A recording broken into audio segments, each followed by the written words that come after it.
And before we go any further, let's take a look at the exact place where the historic handshake is to take place. The flags of both the United States of America and the DPRK up there for all to see. This is where we're counting down in about 12 minutes or so. If we're to stick to Singapore time, there is going to be that historic handshake between President Donald Trump and the North Korean leader Kim Jong Un. This meeting is taking place at the Capella Hotel on the Sentosa island off of Singapore's main island.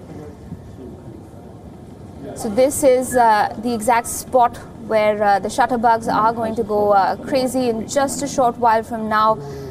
Remember, this is the first time that a US president and a North Korean leader are going to be meeting. This is historic in itself. What comes of this meeting, of course, remains to be seen.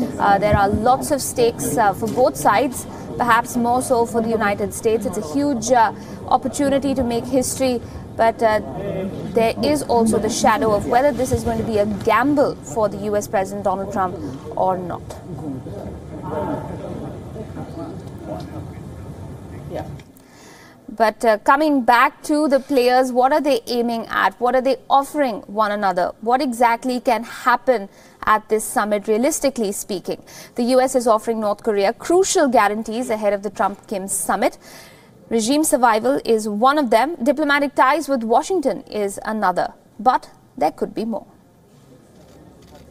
Hours before the Kim-Trump summit in Singapore, the US appears ready to meet two key North Korean demands: regime security and diplomatic relations with Washington. He's prepared to provide North Korea with the security assurances, the warmed political relationships that they want and are demanding in exchange for actions by North Korea, the denuclearization of the peninsula.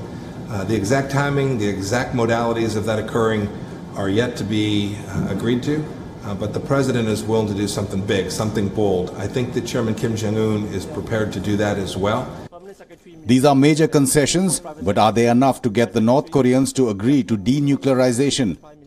The North may be prepared only for a cap on its nuclear and missile programs. It may insist that elimination happen at a future date. It may insist on retaining a certain number of nuclear weapons. This is probably to guard against some future US president going back on the agreement. The US may want a full list of North Korean nuclear facilities, including and especially those in Yongbyon, 100 kilometers north of the capital Pyongyang. The North is known to have a 5-megawatt research reactor there and an experimental light water reactor.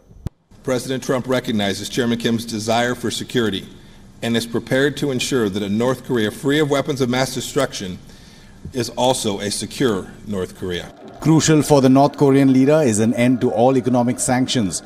This will relieve the pressure on him at home, get the economy moving, and over the medium and long term lessen his dependence on China.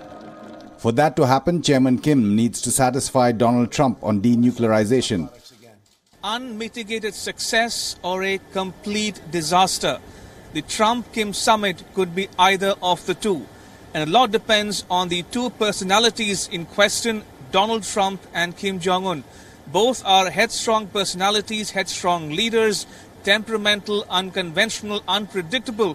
So a lot depends actually on how quickly the two can establish a working relationship which will hold their countries in good stead going forward.